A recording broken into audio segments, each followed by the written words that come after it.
Hello bachcho, let's read the question, and the question is about the assertion is given, and in assertion what is we can say that is given statement, that is the electrocardiogram is record of electrical activity of the heart which shows the certain waves called PQRST waves, and the reason is given that it gives the important information concerning the spread of excitation to the different parts of the heart, and it is the value of the diagnosis of the cases of the abnormal cardiac rhythm and myocardial damage.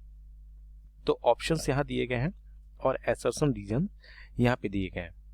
तो हमें यहाँ पे ये बताना है कि इसमें assertion reason में क्या यहाँ पे इंटरलिंकेशन है और कौन सा स्टेटमेंट सही है एसर्शन का या रीजन का। सो द यहाँ पे अगर हम बात करें तो यहाँ पे क्वेश्चन का जो की कॉन्सेप्ट है, and the key concept for this question that is the electrocardiogram.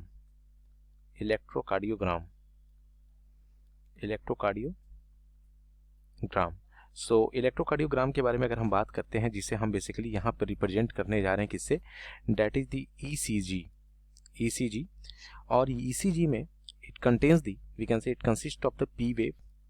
यहाँ पर पी वेव होता है, इसके साथ यहाँ पर आपको QRS वेव भी देखने को मिलता है, एंड यहाँ पे आपको टी वेव भी देखने को मिलता है।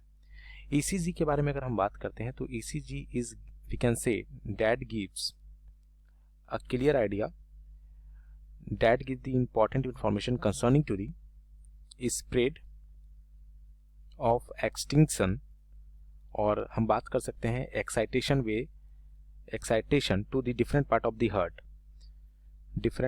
the heart and diagnosis of the abnormal cardiac rhythm of the myocardial damage।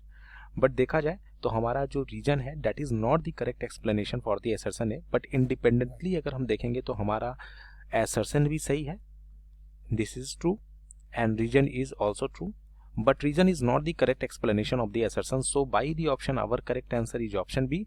This is the final answer to the question. Hope you understood it well. Best of luck.